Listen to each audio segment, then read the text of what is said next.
in the business, we make decisions, we solve the problems. So it's naturally connected with thinking. But the other hand, there is very often the same answer for why you don't use the critical thinking, why do you don't develop in critical thinking. The answer is the same. We don't have time.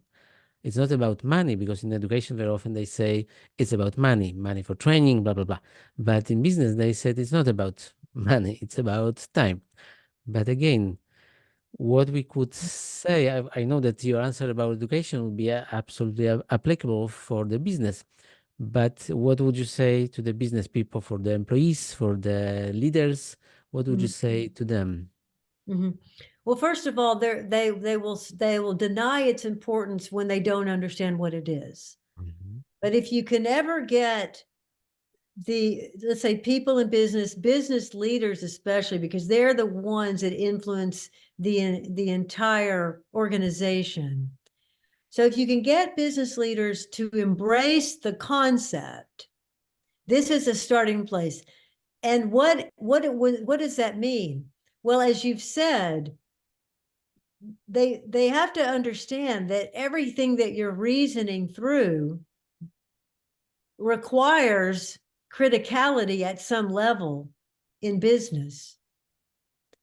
And you're hoping, as a leader, a business leader, you're hoping that your employees have enough critical thinking to do the best thinking that they can to solve the problems that need to be solved.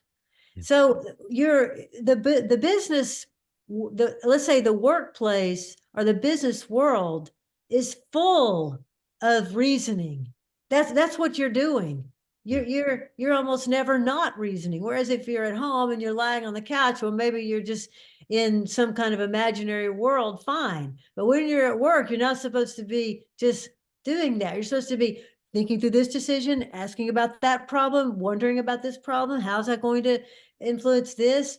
All of this entails purposes, questions, information, assumptions, concepts. And then we can ask, to what degree are you, the business leaders, aware of any of this reasoning that you're doing, explicitly aware?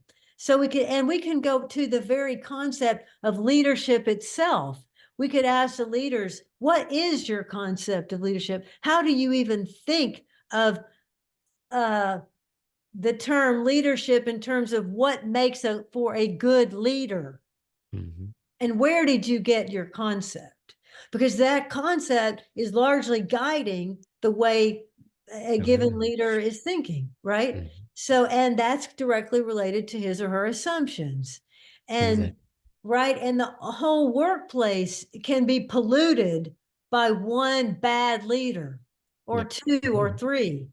And think about, all of us as business persons have been in meetings where after some length of time, 30 minutes, 45 minutes, an hour, not much had been achieved. And when this happens, there have been multiple violations of critical thinking. So for example, someone says, okay, we're here to talk about X. You start talking about X, and then somebody else throws in another problem. Well, and when that happens, that person now has changed the question and changed really the logic of all of our reasoning. And what happened to the first part of this? And then somebody else chimes in. Now you've actually got three major questions on the floor, but whoever's leading the meeting is not aware of this. Is not able to say, wait a minute, I see your question. It's a very important question. Let's hold on that, because I'm not seeing how it's directly relevant to the first question. Then they say, well, it is relevant. Okay, then tell me how. All right, so I see how it's relevant, but I don't see it as more significant than where we started. Okay, but I do see it as more significant. Let me tell you how. So you see, we're using the tools of critical, and maybe they're right, critical thinking. Maybe they're right. Maybe they can answer the objections. But notice that everything is dealt with as well as possible in the meeting. So if you throw something in, I'm the leader, I'm going to deal with that thing that you've thrown in. We're either going to now put aside what we were talking about before and come back to that, because what you brought in is more important, and we can all see that. or I'm going to say, let's hold on that because I'm thinking that's going to derail us from our work. See the fundamental moves?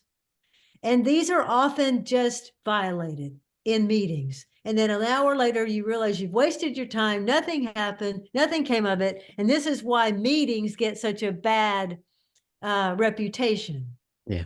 Because of the violations in terms of criticality.